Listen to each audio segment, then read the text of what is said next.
Welcome to another episode of Podcana. It's a podcast about Disney Lorcana, the TCG, the news, the highlights, the spoilers, the everything, the strategies.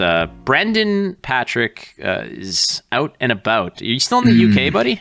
No, I'm not. I'm stuck in Washington, D.C. I was supposed to be home on Tuesday. Now I will be home on Saturday. There's a lot of flight delays and stuff like that. So, I mean, it's hectic. I'm honestly looking into trying to find like some online flight lawyer to try to get some compensation. But yeah, it's just, probably one of the craziest delays I've ever had. But who cares about that? We do have some absolutely groundbreaking, unbelievable Lorcana news for you this week. Just kidding. It's actually just spoilers. Not much to talk about. Been a weird content. Honestly, Lorcana, one of the most unique content release schedules I've ever seen, considering that, we had a big burst of spoilers, and then probably the most significant thing we heard after the rules was the lawsuit.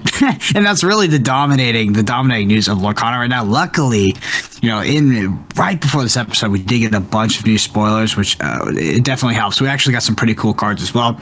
So that's what we're going to be diving into. But first, the Elsa Ice Breaker. Elsa?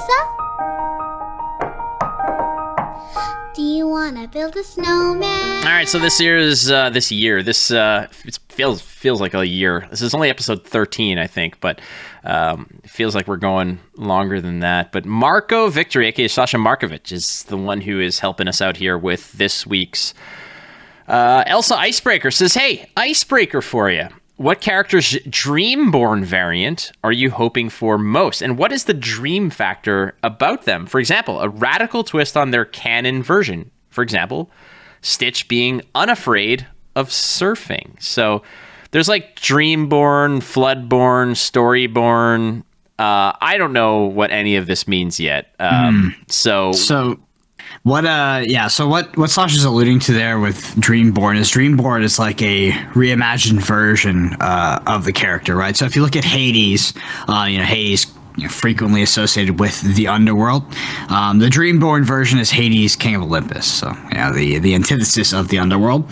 So the idea is that multiple characters in Lorcana will have this Dreamborn subtext, and thus, as a result, also be some sort of interesting take on the character. You see this with Stitch Rockstar, I believe, is also a Dreamborn. We had a few more Dreamborns get spoiled. Peter Pan Never Landing. I'm sure there's some sort of reference there that's going over my head. Stitch Carefree Surfer. End of the day, that's what Sasha's getting at, right? Sure. I'm not sure if it's 100% confirmed, though, if that's exactly what Dreamborn is, and if we're going to keep getting that. But radical twist on their canon version. All right, I got one. Flake, I'll let you take it. Yeah, I got one for you here. Mine is going to be Simba Exiled, where he never came back to Pride Rock, and he just continued to live his life away from it. And he it envisions him as kind of like this recluse, maybe never came back to sort of pick up on his legacy, to sort things out with the hyenas and Scar and whatnot. I'm going to say Simba Exiled is going to be mine. Robin Hood robbing the poor to feed the rich. Oh, that'd be terrible. If your opponent has less cards than you, draw a card. It's the live action version of Robin Hood. Okay. Isn't that just the government? Yeah, it's like, I don't know if this is a Disney movie. Yeah, I mean, so I'd like to, honestly, if you're listening to this podcast, I'd like to hear if you agree with Sasha's take about Dreamborn. If you think we're gonna see that sort of across the board for a lot of these characters. It does seem so far that we've been congruent with that, but we'll dive into some of the spoilers today because quite a few of them are Dreamborn, actually. Yeah, but definitely. Do you wanna head into said spoilers? Yeah, I'm trying to think about like the one thing I just want to get out of the way before we actually dive into the spoilers, which is going to be the lion's share of what this episode is. So I want to sort of brush away some of the other headlines that are out there.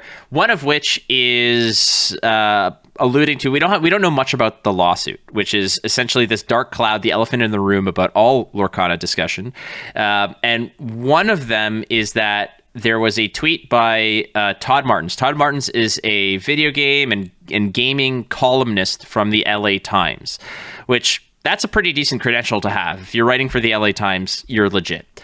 What Todd Martins tweeted out was that he got to spend time with Ryan Miller demoing the game and seeing what it's all about, also revealing a new card. But what is important about this is that Todd Martins quotes Ryan Miller as saying Lorcana is, quote, full steam ahead, which could mean that they're anticipating no delays in launch, that they're anticipating no hindrances in their entire campaign. This lawsuit is not really something that they're too concerned about. So for those of you who are out there concerned that maybe there's going to be a roadblock or some sort of hurdles that they have to clear to maintain that Gen Con launch or whatever, I think that this tweet probably doesn't clarify what's going on at all, but what it does do is it does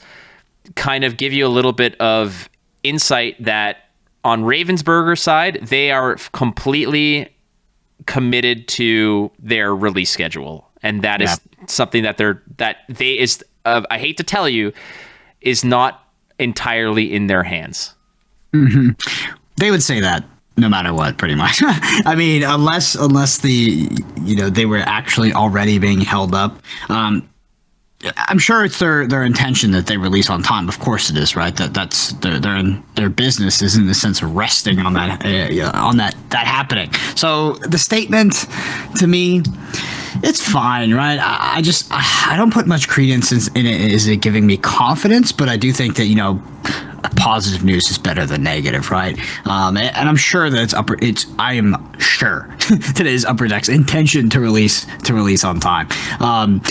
There is one thing that came from that tweet, by the way, which is my favorite part.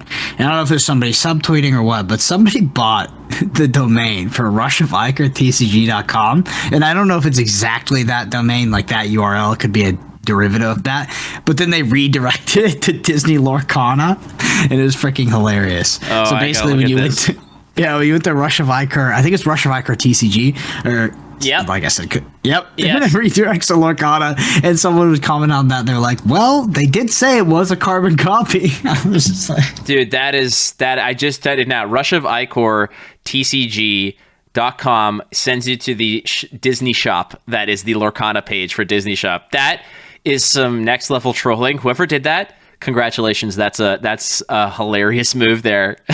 That's pretty spot on. That is a fantastic meme. All right, let's get to the spoilers, which we got a bunch since our last recording. Again, we only do this every 2 weeks, and this is, I mean, you'd think that in 2 weeks getting 8 cards, that's probably where you should be at, if not more. But we got them all in one day as well, and it was like yesterday. Yeah, it was. They kind of Jedi mind tricked you. Like, yo, what are you talking about? There's no lawsuit. Like, here's some cards, which is great. Again, we want cards, Lorcana. Give us all the damn cards. So let's start with Ariel, Who's It Collector. It's a 4-drop. You cannot turn this into ink. 3/3 Storyborn Hero. It's a princess, so there's some princess synergy there. Has an ability, look at this stuff. Whenever you play an item, you may ready this character. Readying is like untapping, and it plays for 1 lore. What are your thoughts on this? By far the most interesting card we've seen. I think this card is going to be bad in the alpha set, but this is probably like one of the most viable combo oriented cards we've seen, or at least from a design perspective. This is a combo card. This is a card that would allow you to play Lorcana in a way that is different from how I think 90+% of decks will play, which would be you'd be playing items, flickering them back, playing them again, and just constantly untapping Ariel and questing, because that's the way Lorcana works. It isn't like phases. You can just do this when you can quest whenever you want. So just throughout your turn, you would find a way to sequence items coming onto the board, bouncing them back to hand, playing them again, etc., etc. And really, there's nothing else that can do that in the game right now, especially not with this. I don't even know if there's not much that can untap. There is a few things, but something that can repeatedly untap and is related to another resource that has an items that you could potentially flicker with spells or songs. Definitely the coolest card. By itself, terrible. I mean, you would never put this in your deck without like an explicit reason to. I also think that if you're like, oh, just get some sort of secondary or tertiary value because I have Magic Mirror in my deck, no, it's still not good enough at that point. Because if you just use it once, you play your one Magic Mirror of the game, it's definitely not good enough at that. This not being able to be turned into a resource is a massive cost in Lorcana, and it's has terrible stats. It does for a reason, because the ability is extremely powerful. If you could find a way to maneuver an end game to where your deck is keeping tempo with the opponent's deck, you're playing a competitive game, and then on sort of a final turn you're able to play 2 to 3 items and quest 2 to 3 times with this, maybe. But ultimately, I think you want to put this in a dedicated combo deck that's utilizing that ability. And from everything I've seen, I would be very surprised if that deck exists to a competent power level in alpha. Seems like something that they are very much looking to avoid. This card with 2 lore, I think, like you mentioned, is like a busted piece down the line. I don't think, unless the next like big wave of reveals is like 4 or 5 cheap items, then I don't think that this is there yet. But what you started with, which is like, this is one of the most interesting cards in this game so far, I tend to agree with. And again, I know that we're just in the framework and the beginnings of Lorcana, and who knows, they already have like 7 sets already kind of on their mind that they're working on, that this is going to be an archetype, that Ariel items is going to be an archetype, and there's going to be other item related things that get thrown in there. And like you mentioned, item, bounce the item, quest, come back, quest. Like, this is something where if everything goes to plan, you could maybe burst for like 10 to 12 lore in one foul swoop to sort of close out a game. I think that you're right about that. I think that this is definitely one of those pieces. Not there yet, but yeah. Well, the combo deck that this would create is also pretty dangerous, because I mean, it would be definitively solitaire. I mean, you'd literally just be bouncing items every turn. Your opponent would just watch you do this, which I think is fine. A lot of people, they're not big believers in zero-sum fun at any point in a card game, but I think, there's a lot of successful card games that do have decks that implement that. It becomes a problem when they are the most popular decks and they are very consistent, etc. But, I think that they stretch design a bit with this. They're willing to expand out into some more interesting territory. I've seen so many 2-mana 2/2s Flake that I was fed up at this point. I just can't see any more vanilla creatures. I was like, I was getting so bored of some of the cards we were seeing. But Ariel, definitely very, very interesting.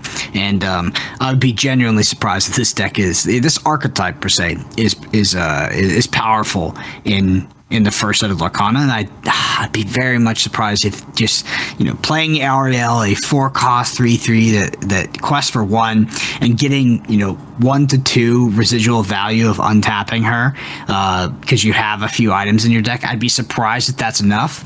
I think that you're mostly gonna look to play this card with a dedicated combo, because it can't be turned into a resource.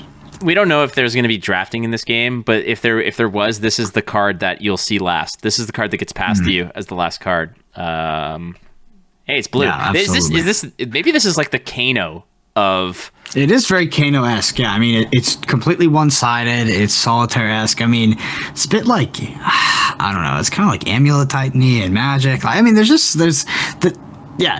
you're playing the items down, you're flickering them back. I mean, there's a lot of names for decks that have done this kind of thing, but ultimately, it'd be a very one-player experience, which, I like. I mean, these decks can get very convoluted, the decision trees can get very complicated, and it can be rewarding to play. But in a debut of an intellectual property, the debut of a game, I'd be surprised if they didn't play it really safe on this, because that's a dangerous deck to have exist.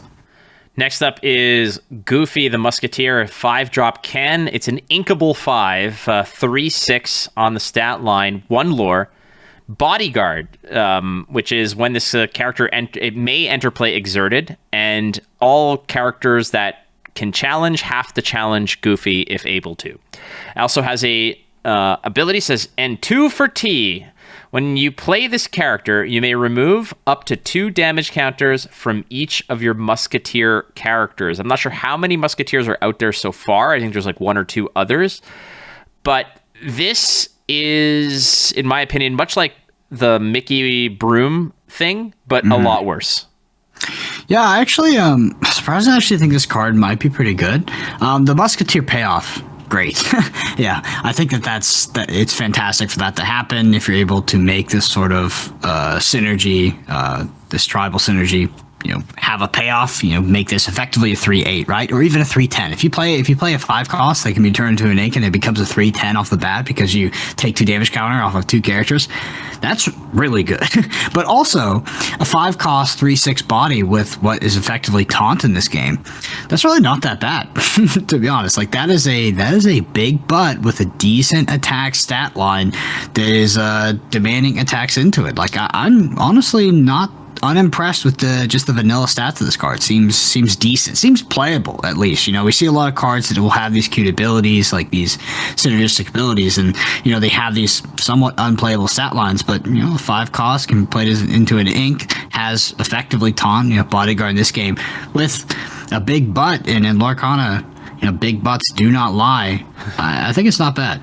What I like about this card, I think, is or about the bodyguard keyword in total, is that how many times have you played Magic where eventually you get to like this stalled out board state where no player has an advantage of attacking, that no player has a positive outcome when they attack, so you just wait and the board builds and builds until somebody has something that they can get an edge on.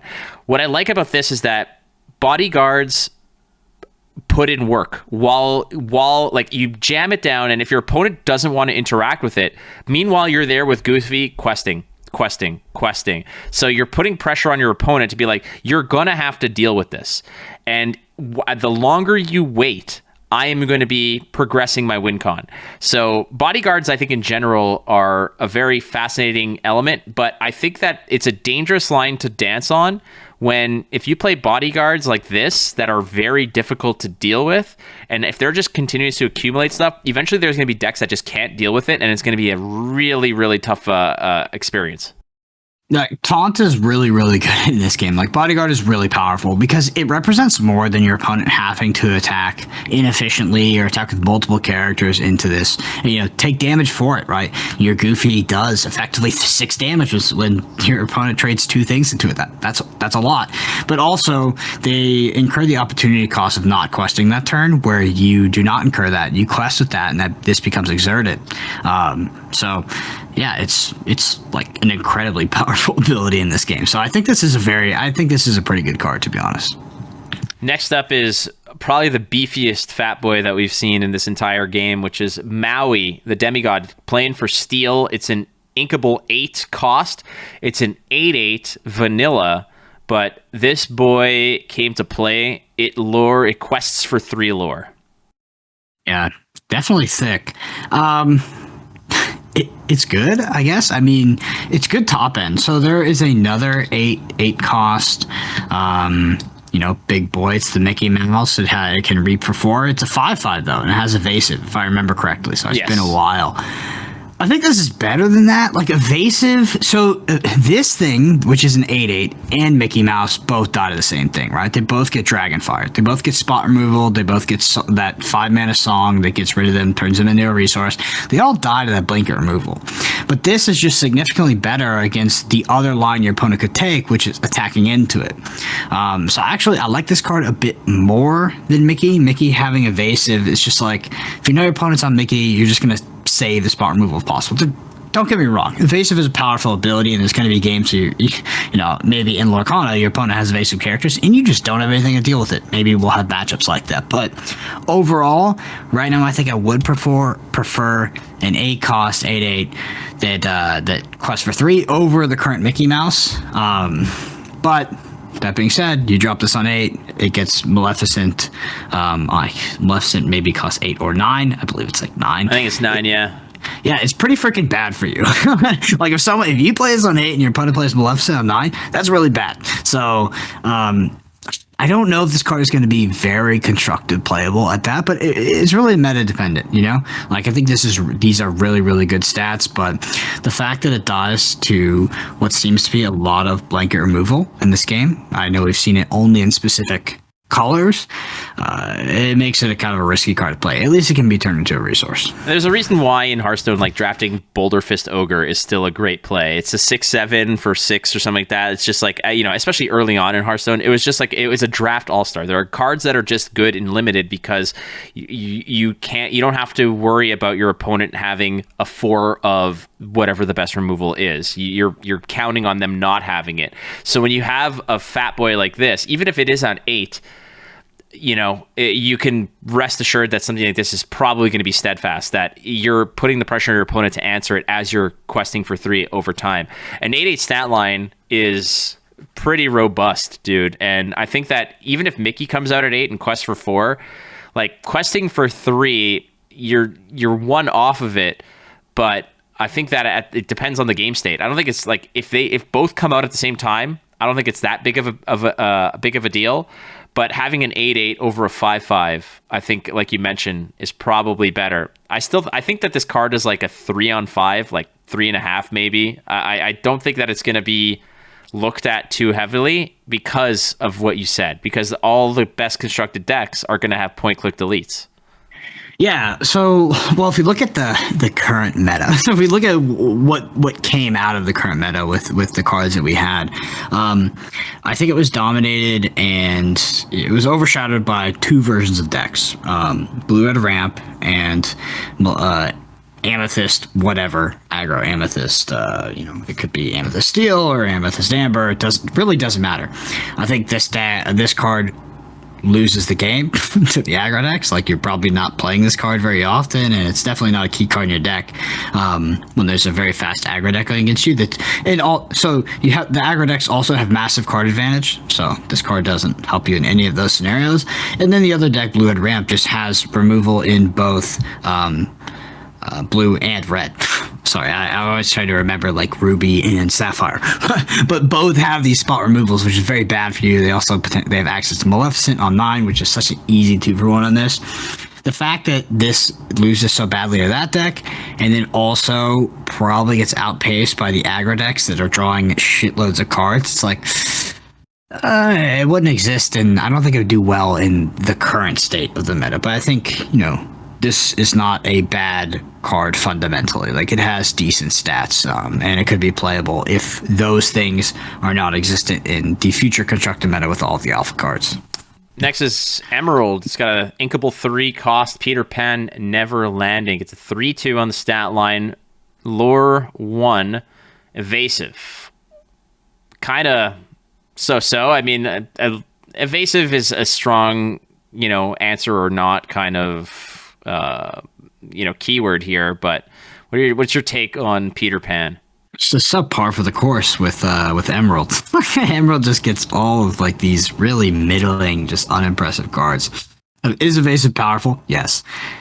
Is it powerful enough that you want a 3/2 body like this? Like Peter Pan only quests for 1 lore? Like, when you look at an evasive character, what matters? Is it the stats, 3/2? Or is it the lore? Well, I would argue it's kind of the lore, because that's where you get a lot of your advantage from evasive characters. They quest, and your opponent can't kill them. Like, the advantage of being evasive is not trading in combat. It's not the advantage to being evasive. So I think this card is pretty bad. But, in the right meta, if the meta is being dominated by a bunch of evasive decks, and you're sort of dead set on playing Emerald, then yeah, it probably goes in your deck.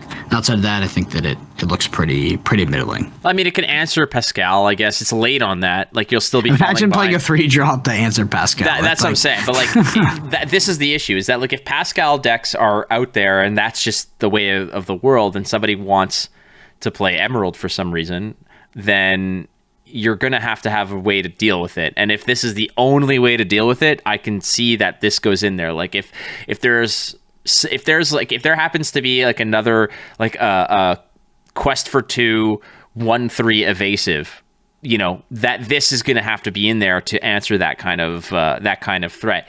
But yeah, you're spot on. The value of evasive is in that you can kind of quest and not get harassed by most of your opponent's units, that they have to draw the answer in an action or a song or whatever, or they're going to have to put their own evasive unit and clap into it. Yeah, or they just race you because evasive characters are inherently understated. Yeah, that's also true. Yeah, they just play non-evasive characters, and then you're left with characters that are evasive, but they're outpacing you on lore, and you can't trade into them efficiently. It's sort of a somewhat fundamental issue to evasive characters is that they are understated, so you're going to always be faced with this equation of your opponent racing you and you having the poor stats, or I don't know. We'll have to see how it plays out, to be honest. But overall, just not super impressed with evasion outside of cards that are just fun. They're just broken, like Pascal. That card's just disgusting. That card could not have evasive on it, and we would still, so probably make it into modern day Amethyst decks. Next up is a steel card, inkable 1-drop. It is Simba, the Future King, a 1/2 stat line, which is basically all the 1-drops are 2/2s, or it's a like 1/2 with an on deploy. So the on deploy ability here is, guess what? When you play this character, you may draw a card, then choose and discard a card, requesting for 1. I think that this is a pretty good card. It is. I think it's a good card. I don't think it's a great card. Not having to attack when there are 1-mana 2/2s that exist is really rough. It means that this is serving pretty much one function, and then it's getting cleared efficiently, and you're going to be in a bad... you're most likely going to be traded... when someone trades with this character, after you quest with it, you're going to be in not a great scenario, because they're going to trade with the 1-mana 2/2, and that thing now has 1 damage on it, and you're going to have to attack with something else, incurring opportunity cost of not questing with lore, putting another damage counter on another character you have, 2 damage counters at that. So they effectively get 4 damage out of their 2/2, and you get 1 out of this. The ability, though, is very good. So the most powerful cards in this game are not able to be turned into resources, and that's just part of the game design. And there's not much you can do when you get stuck with some of those cards in hand, and they can be really, really bad. So this card helps facilitate getting rid of those specifically, and that's why this card is good, is to really get rid of the cards that can't be turned into ink. Hand fixing, card draw, things like that, I think are just good. When you look at other 1-drops, like the Timon 1-drop is garbage. Most other vanillas are just 2/2s. Hand fixing, I think, is fine. I mean, you're not completely flipping the table if you draw this late, I guess. You can kind of fix a bad card, hope for something better. But ultimately, I think that the 1-drop pool to me is the most fascinating, because it's this is the first one I think I see that it's okay, it's all right. It's pretty good. It's not over the top. It's not Pascal level of great, and it's not a vanilla 2/2. It's a utility card that you can drop, get a point off of, maybe fix your hand, and work your way towards a better future, as it were. If I'm trying to play the most powerful cards in the game, and I'm playing cards that can't be turned into resource, it can't be turned into ink, then I think this card has a great role in my deck. If I am playing this card just because I want to get the advantage of discarding a card I don't want and drawing another card, and that argument, right? The base of that. Not saying I'm discarding something that can't be turned into a lore when I don't need that card, not searching for some specific answer, but just to dig one card deeper in my deck, not good enough. Not good enough for me, to be honest. But I don't think that that's going to be how most of these decks play. I think a lot of decks will play some of these more powerful cards that can't be turned into ink, and if you play any amount of games of Lorcana, you will quickly realize that those cards can really screw up a game. All right. Next up, 7-drop inkable. Stitch the Careless Surfer, a 4/8 on the stat line, quests for 2. Ohana. When you play this character, if you have 2 or more other characters in play, you may draw 2 cards. You and I have been talking all the time about how important card draw is going to be in this game. I think card draw is incredibly, incredibly powerful. You're going to run out of cards very quickly, friends, when you play this game. And I think that any card draw effect already kind of gets a second look in terms of how strong it is. A 4/8 that quests for 2, just the stat line, I think, is pretty solid as it were already.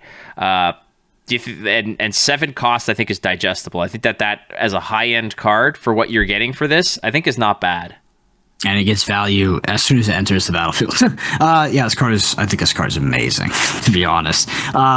So previously, we thought that the Amethyst Amber deck was the strongest aggro deck, right? And then a few steel cards came out, and it was like, okay, yeah, maybe it's actually steel, because we can get Captain Hook, and we can recur this sort of 2-mana lightning bolt, or whatever you want to call it, shock, and we get a lot of value out of that. So maybe amber is the good secondary color, or maybe it was steel. Sorry, but I think with Stitch Carefree Surfer coming out, it's definitely amber in the aggro deck. Like, this card is so good.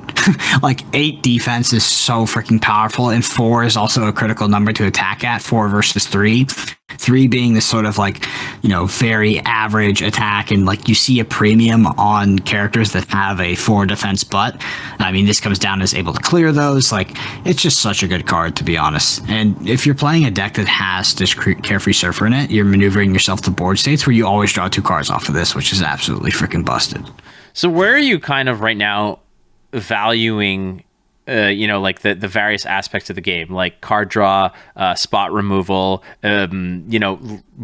safe lore generation? Like, where are you tiering these? Because at a certain point you're thinking like, dude, if I can't spot removal a card, like if I can't have access to Banefire, or if I can't have access to like fire the cannons early, then that puts me at a significant disadvantage. And now it's like, okay, what about just big stat lines and consistent card draw? Like, there's a lot of aspects here that are kind of fighting for dominance in terms of what makes them strong.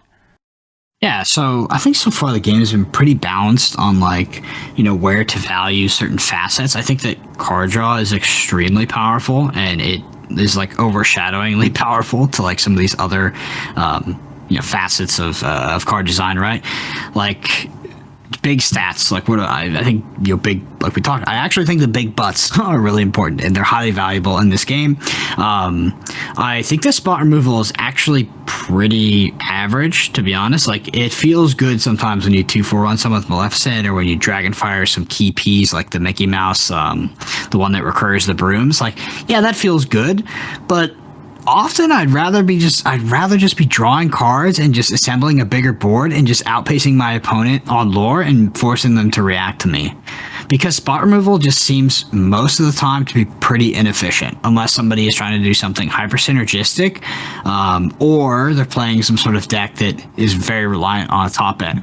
Outside of that, it seems like a lot of the power is in the lower cost cards and just drawing more cards, because you run out of cards really quickly in this game. Like, you do, you get to this like sort of top deck lock pretty quickly, and there's just been a few cards added to the game recently that enter the battlefield and draw more cards, and they just seem so much more powerful than everything else. And I think that's why I genuinely believe right now Amethyst is just the de facto best color. Like, nothing even comes close. Like, it's like just the baseline of every deck you should be building is an Amethyst, because it has the Maleficent that ETB is the 3-cost one that ETBs and draws a card, and then it has the song that can be sung by said Maleficent on the following turn and draws another 2 cards. Like, it's just insane. So I see Stitch, and it just goes right into that deck. I just believe card advantage is the most important part of Lorcana right now.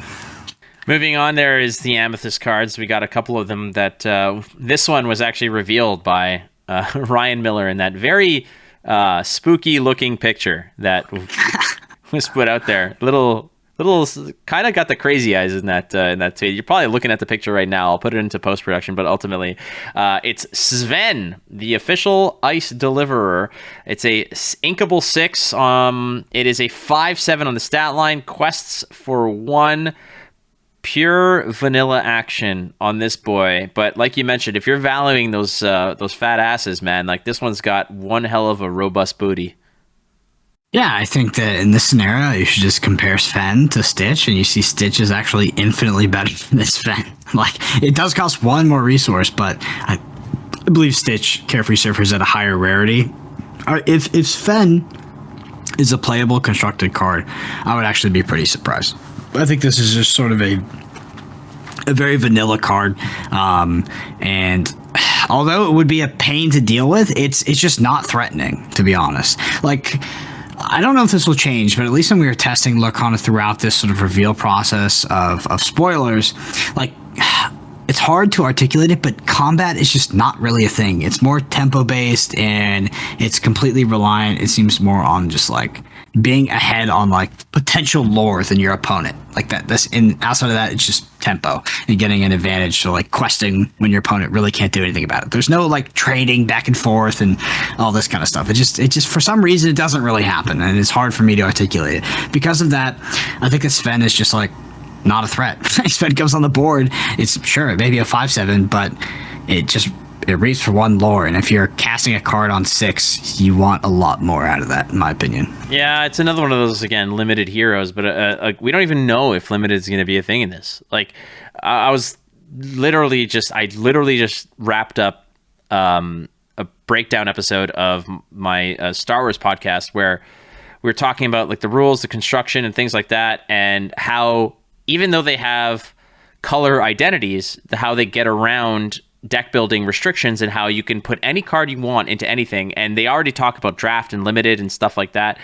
I'm really curious if this is going to have a limited format to it, or if it's going to be like, okay, in limited, you can play any card you want, but in constructed, it has to be 2 color identity. Or if they just go down the limited route and say, hey, instead of 2, maybe it's 3 colors to just keep things open. Like, I'm really, really fascinated if they even care about limited, or if it's just going to be something where like Commander was created by people and became the most popular format, where maybe that's Lorcana is going to get the same treatment. Like, people are just going to be like, this is how we want to play it, so we're just going to say, screw it, we're going to do it ourselves. I think that Lorcana doesn't care about limited. It's just the general sense that I'm getting. I don't know. We'll get into it later episode, but I don't think that Lorcana was designed with supporting limited. I do think that there will be a sealed version of playing the game, but I don't think the game is designed for it, right? Like, surely there's going to be a game, like a game mode, right? Where get X number of packs, get 6 packs, get 8 packs, get 10 packs, whatever we determine is correct to form a 2-color deck, and then play from there. I doubt that this game is going to be draftable, or at least will be designed with draft first. Because you look, Magic maybe was not designed with draft first in the beginning, or even when draft started to become a thing. You know, it wasn't a format that it was being designed for when the format was originally being created, which is not the case nowadays. But I think that if you look at other games like Flesh and Blood, they're designed from the ground up with draft as like a forefront facet of gameplay, and I just don't see that in Lorcana. And I also think that they would have advertised it by now, to be honest. It's a natural sequitur to a lot of players' excitement with this game. Is like, okay, what about limited? What about draft? Because a lot of players are, they literally define themselves as limited players, like not constructed players. Like there's quite the dichotomy between like a player base of a game like Flesh and Blood or like Magic. You know what? You know how I can see this kind of working is like, you have to declare, like, you play and you have to declare what 3 you are at the beginning, and you can only play cards of those 3. Like, I can see this in limited. 2 color is difficult. Like, you and I drafting Flesh and Blood and going through Uprising, where if you don't choose your hero after the 4th or 5th card wheels, like you lose. Like, you're at a significant disadvantage. You cannot pivot. This is going to feel like the same. Like, if you find a bomb in the first card, and then the 3 or 4 people to your right are also hunting for that color, like, you're going to get iced out real quick. But I think that organically, people who play this game and want to experience it in different ways are naturally going to come up with their own house rules of how to draft it or how to play sealed in it. And I think that it's not going to be as simple as just saying, all right, whatever you draft, you can play. There's no restrictions to it. But who knows? It might actually start off that way, where it's like, dude, just draft whatever the hell you want, play whatever the hell you want. And I think that that's actually kind of cool, and I'm all for that. But yeah, like, the way that you explained it, I don't think that Ravensburger had limited on the mind, and if they do, they haven't indicated in any way, shape, or form that is on their radar at all. I'd be surprised. So let's, game design aside, I would be surprised if this game, if limited was a core facet of gameplay and Ravensburger actually decided to not advertise it, especially considering, like, I don't know, all the hype they've lost over the past couple of months, with all the controversy with the lawsuit, like they probably would have played that card by now, in my opinion. Probably. I mean, that would have been a nice little hefty piece. I mean, they tossed a bunch of cards at us, the last of which we'll get to, and then we can talk a little bit about some other stuff. But it's a non-inkable 4-drop, Zeus, God of Lightning, Storyborn Deity. It's a 0/4. 0. Okay, sure. Quests for 2. It's got Rush, so it can challenge that the turn that it enters the battlefield or the turn is played, and it has Challenger Force. So when it does challenge, it gets +4 on the attack value. So basically, this is like a 4-cost 4 damage Rush, but it does quest for 2. But what's your take on this? I saw some people discussing this as kind of like, oh, it's a 4 cost like deal 4 damage to a tapped unit, and I'm like, is that good? Like, I don't even think that's good. Yeah, so the thing you need to keep in mind is that, so the thing I think, like, these characters with Challenger that have 0 attack are pretty ass in general, because you play them on the board and, you have to usually, like, it's just going to sit there and do nothing on the board. So you quested it and your opponent just trades, like, their low drops into it or just clears it, and then they incur no cost, right? They take no damage. And they see that one of your characters has Challenger, and they just manipulate the way they play in order to not let you get value out of that. The argument is that by making them play around it, you get enough value. So far, I haven't seen that happen in Lorcana. So Zeus, it has Rush. Rush is like it's definitely one of the most potentially powerful mechanics of the game. We've played a lot of Lorcana so far, and one of the things that feels the most lacking in the game is the lack of Rush, because without Rush, there's not a lot of interact. Like, it's hard to interact with your opponent because you just get so far behind, and they can really play around a lot of the stuff you're doing. Rush sort of takes that out of the equation because your opponent taps something to quest. They've done the math on your board. They think they're X far ahead, and then boom, you play Rush and you clear their most important thing. Zeus, though, I don't see it happening, Flake. Like, maybe in some sort of aggro deck, right? But outside of that, like, this thing is just going to absolutely rot in your hand if the board state is not set up for you to get value out of this. Like, you can't just play this on 4. It sucks. Like, it's pretty bad. Yeah.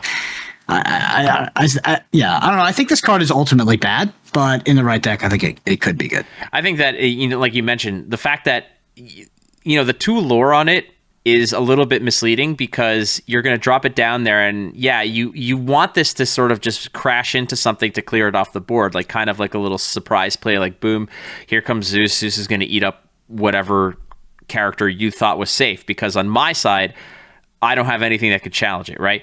The 2 lore on this is like, oh, it's a bonus. It's got 2 lore. Like, you can just start questing with it. But the challenger aspect of this is only when it does the challenging. If something comes at it, they're getting a free pass here. So the 2 lore is a little bit of bait here, because you might think, like, okay, at the worst case, it's a 4-drop that quests for 2, but it's going to get gobbled up immediately. The second that you tap this to start questing, they are going to pounce all over this thing. So where is the value in it? Is the value in it in the lore? Is the value in it in the trade that it can potentially make? And if the value lives exclusively in the trade that it's going to make, at that point, there's got to be better 4-drops that can deal with problems that are. But then again, maybe this is good enough. Like, maybe this is played as an answer card, and the lore is just a bonus if your opponent is way behind. Like, this could be just win more for, like, the lore on this is win more. That's what that is. The lore is actually terrible, and I'll draw a parallel that will make a lot of sense. But first, I want to say the value is in the Rush. The value is definitely in the Rush with this card, 100%. Anyway, if you want to play a card that comes down and taps for 2 lore and then doesn't do shit back to your opponent, which is what's going to happen with this card, play the 1-drop Maleficent that is a 1/1 that you play it on freaking turn 1 when your opponent potentially can not possibly respond, and that gets 2 lore, and it also deals 1 damage back to whatever your opponent attacks with, which is probably a 2/2, which is probably 1 mana 2/2 or 1 mana 1/2.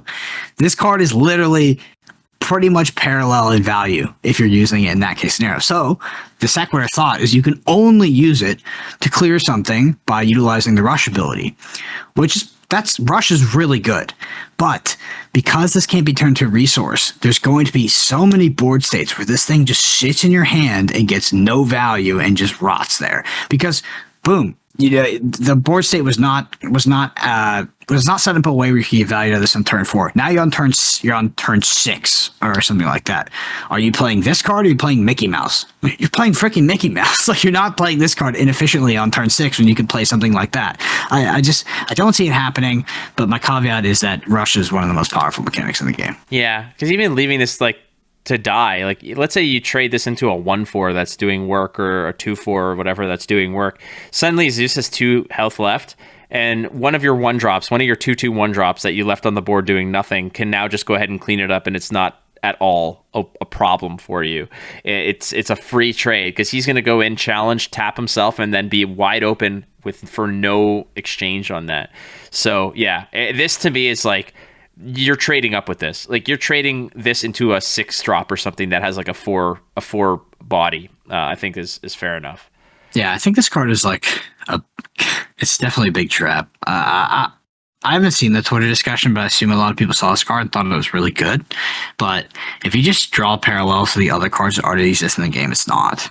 And the fact that this thing cannot be utilized to be turned into a resource and has this ultra conditional sort of clause with the Challenger 4, it's just not good. And these cards with Challenger, the ones that are really bad are the ones with the 0 attack. Because your opponent only takes the opportunity cost of not questing that turn and tapping the character in order to kill it. And you deal 0 damage back.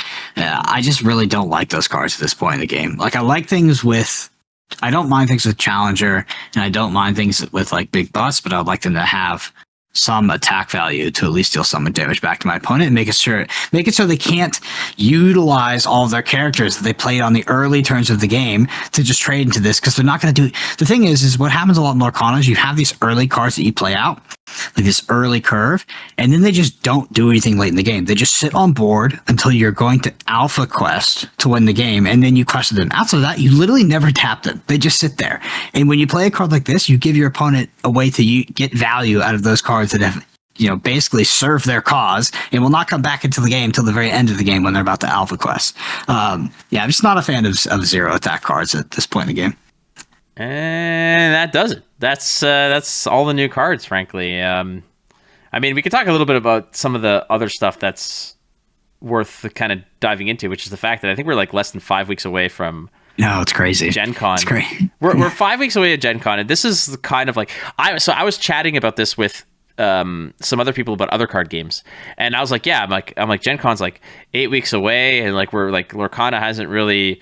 We're still kind of a little bit in the dark about a whole bunch of stuff, and and people are like, dude, it's not 8 weeks, it's 5, and it's probably less than that. And I'm like, oh my god, like we are 5 weeks away from, I guess, the kind of the big launch, not the big launch, but like the big exposition of, hey, here's the game. We're probably going to see a whole bunch of stuff with this. We're going to go get cards and do this, and people are going to sell their Disney pins, like their Lorcana pins, for $1,000 on the marketplace, which is hilarious.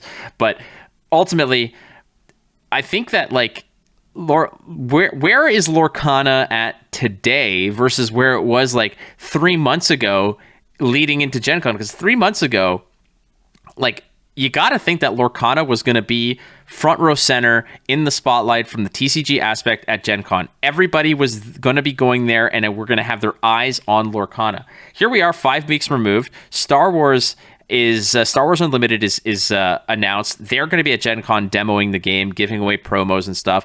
I mean, other card games are going to be there too. I think like Alpha Clash and like some other card games are going to be there, whatnot. I don't think that they're going to hold a candle to the popularity of Lorcana or Star Wars Unlimited. However, I think that like Lorcana has lost a lot of its luster moving into this, and this is not like completely has nothing to do with the lawsuit. I'm not even going to even consider the lawsuit in this. I think that I feel like they just maybe have sort of bungled it a little bit. Like they've lost a lot of steam, man. Like it's incredible how many people were so entrenched in this game and the culture, and many still are. I'm not saying that that's not the case, but the attention of everybody else has been robbed away by other card games that are just like, yeah, we're here too, and we're doing some cool stuff, and hey, here we go. And it feels like to me, Lorcana is going to be not the centerpiece anymore.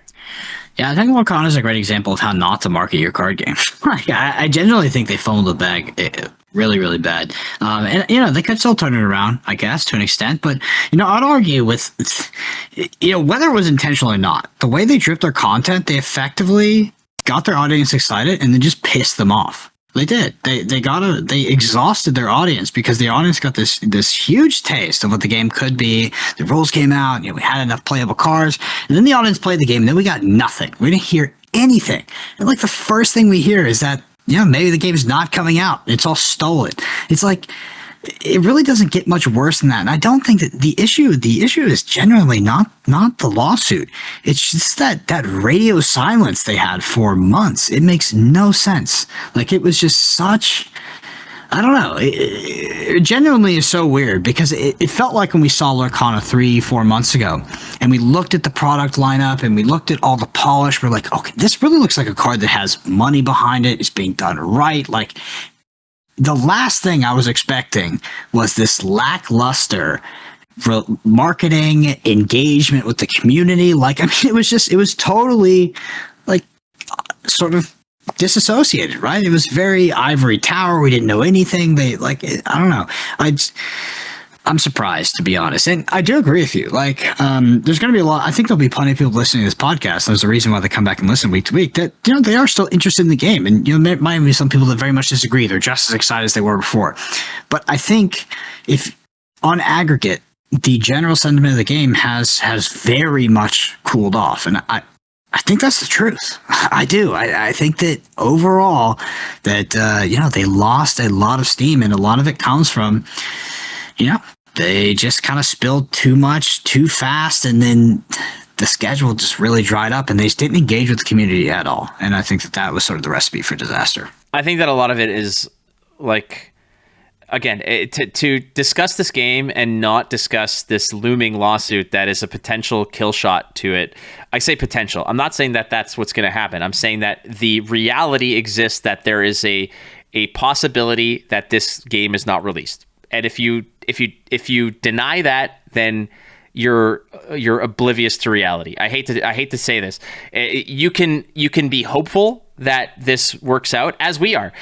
Brendan and I want this to get resolved so that they can just go back to making the game and marketing the game and putting things out on a schedule. But as it stands right now, there is a looming lawsuit that you can tell that as soon as that news broke out, like, everything just kind of like the Twitter account started like sort of slowed down and whatever they had to, and I get it because it's not, and this is another thing that people need to realize, Disney's not making this game.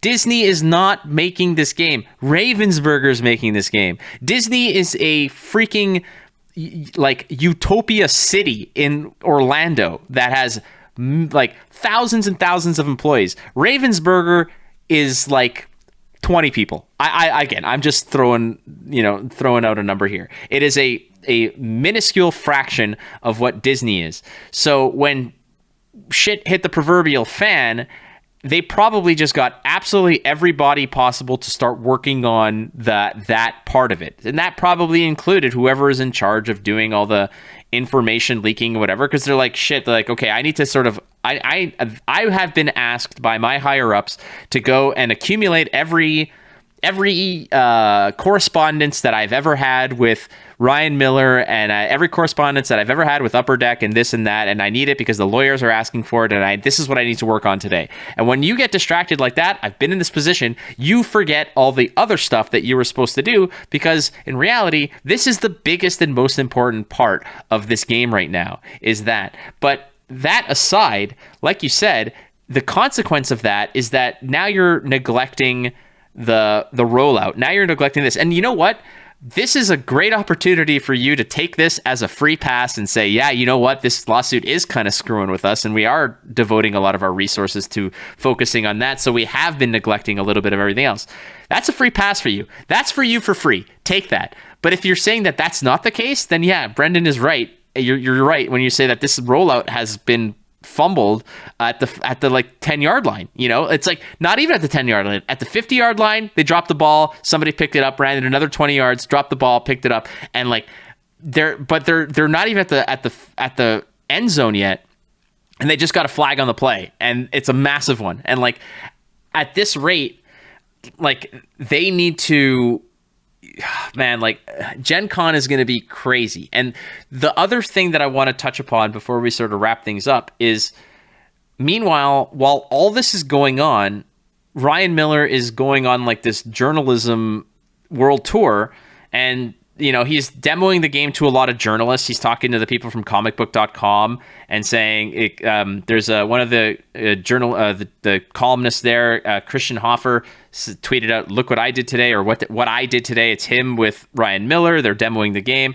There's, again, the previous one from the dude from the LA Times, Todd Martins, you know, got to play the game with and see the game with Ryan Miller. So they're out there kind of showing face to the journalists, saying, yeah, we're like, it's like almost like a posturing move, where it's like you could demo the game to the journalists and like, but they didn't write articles about them. Because I looked, Todd Martins saw the game, didn't write an article about it at the time that we're recording this. There's no article. I went to comicbook.com.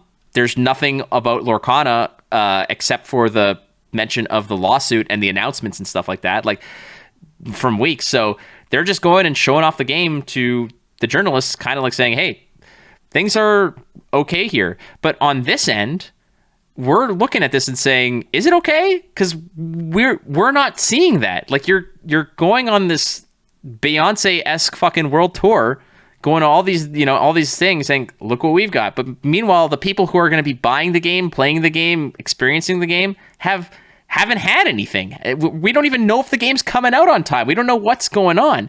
And I understand a lot of that is like tied up in legal red tape and shit, but it would be nice to have something. Like give us something so that we can at least generate a little bit more confidence in Lorcana.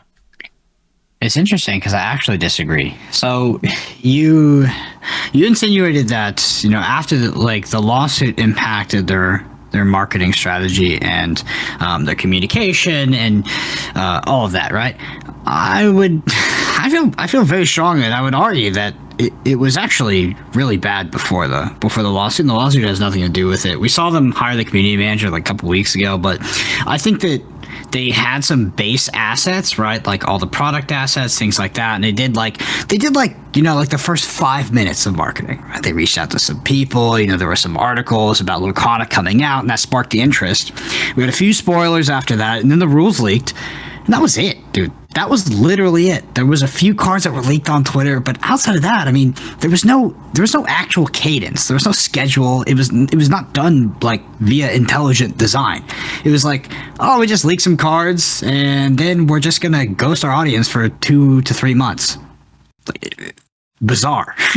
And I actually think that pissed a lot of people off, and they got bored with it, and they left. Like, they got sick of that. Like, and part of it is, what's funny is because people got, I guess, they got accustomed to and got used to that early blitz of information, and that's why they reacted so negatively to when that, you know, basically Ravensburger sort of went radio silent. But yeah, I mean, I genuinely don't think it has anything to do with an allocation of resources due to the lawsuit. I think that they just never really had a good strategy. I think it was fundamentally flawed from the beginning, and we saw that long before we heard about them being sued. Could they have been internally notified and then devoted resources? Yes, but yes and no. I think that if that had happened, they wouldn't have been like, oh, we're being sued, let's go ahead and let's not talk to our audience for 2 months with our game coming out in August. Like, it's an insane strategy. So yeah, I think the crux of my argument is that it was always lackluster, and I think Ravensburger just had one of the worst marketing strategies I've ever seen for a card game, and we've seen the audience respond accordingly. Like, the audience was really angry, it seems like, and really resentful of Ravensburger prior to the lawsuit announcement. The lawsuit announcement just gave a lot of people something to poke them with. It was like it vindicated them, right? Like, I don't know if people genuinely don't want the game to come out, but they sort of have something to direct their negative energy towards, when for the past 2 months they just got kind of ghosted by Ravensburger. Yeah, I think that there's just an overlording kind of pressure now for any card game, not just Lorcana, like Star Wars Unlimited, and every card game now is announced like a year ahead of release. Keep in mind, Lorcana was announced in Q3 of 2022. We are approaching Q3 of 2023. Like, we're a year removed from that initial announcement. So how many other card games are going to do this kind of shit, where it's like, we're going to announce a game, drum up hype, not have enough stuff to do? But that's just the norm now. I feel like that's just the way that they have to approach it. And the problem with that is that then this is precisely what happens, because there are people sitting back and looking at this shit and saying, I can't wait anymore because there's so much else going on. And I see the memes of like, people saying like, screw Lorcana. This is like, I'm now with Star Wars U. But you know what? I also fear that Star Wars U is going to have something where, it's going to be November. No one knows when the game's coming out, and they're running out of cards to leak. And all of a sudden, a DC game comes out, or a Marvel game comes out, a paper game. And people are like, that's my new thing. And they're going to forget about everything prior. Yeah, I refuse to believe that they were physically or actually incapable of having a decent content release schedule and drip feeding the audience cards and information over the past few months. I refuse to believe that was impossible. I think it was completely a result of mismanagement and poor strategy. Like, there's plenty of cards we haven't seen, Flake. They could have just drifted them out. Like, you can't. This is a great case study to look back at. So, like, you should not announce your card game sort of in this fashion, where you get everybody excited, give them, the rules come out, you give them a bunch of cards, and then you just literally don't acknowledge them for a few months. It's not a good strategy, because it clearly made people resentful of the game. All I'll say in closing is that the one thing that people want is to be reassured that their time and their passion is being taken seriously and is being rewarded and appreciated. It's difficult because I've been on the side of things where I know what's going on and can't say, and I've been on the side of things where I want to know what's going on and I have no clue and I'm being impatient. I understand. But at the same time, it doesn't mean that their strategy is incorrect or correct precisely, in any case. But like, you could still like the game and want it to succeed, but be upset at how things are going.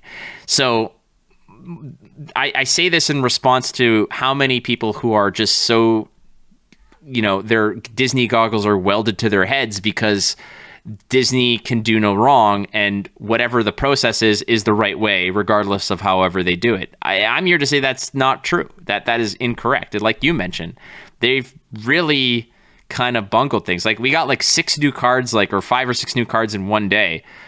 Why didn't we get? Yeah, why, bro? Like, it doesn't make any sense. It's ridiculous, to be honest. I will die on the hill if I would happily die on the hill that their marketing strategy for this game over the past 6 months, or you can even say year, we can say the entire life cycle of this game being announced to we're leading up to the actual release here in August. I will die on the hill that it was objectively bad.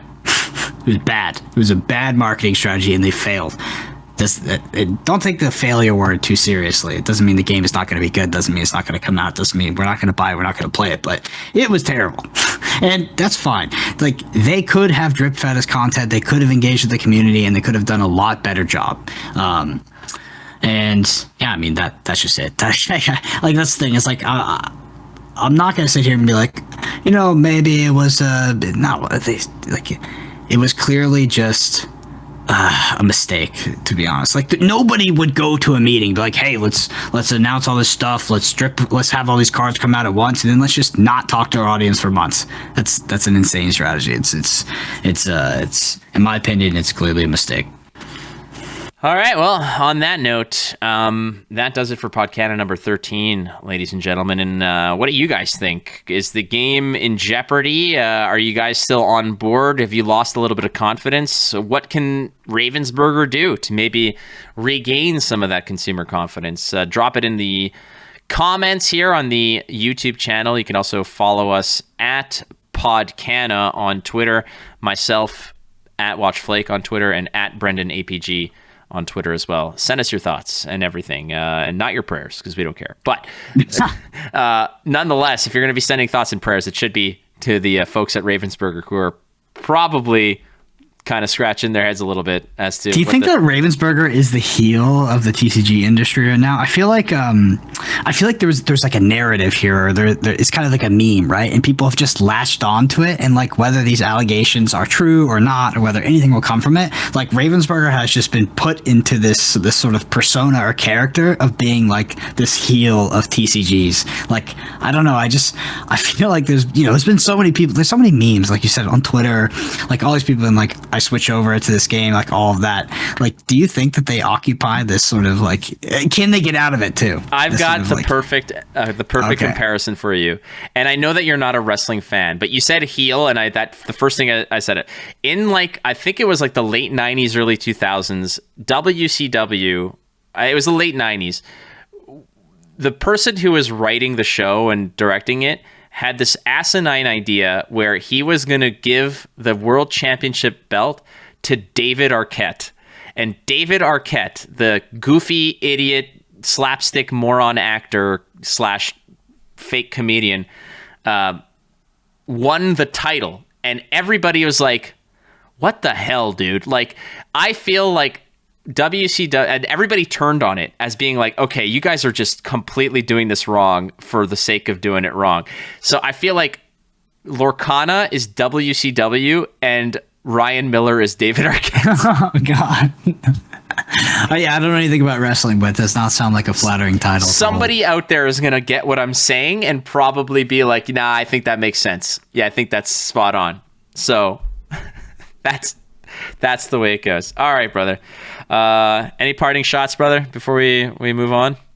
That's it. Thank you all so much for listening. We will see you in 2 weeks, or hopefully as soon as we get information. I mean, the bright side is there comes a point when we literally don't have to wait much longer. They could release nothing, and the game is, most likely going to be at Gen Con. It's going to come out. So, I mean, we have exciting times coming soon. Beauty. All right, friends. Thank you very much for listening. We'll catch you in a little bit on Podcana.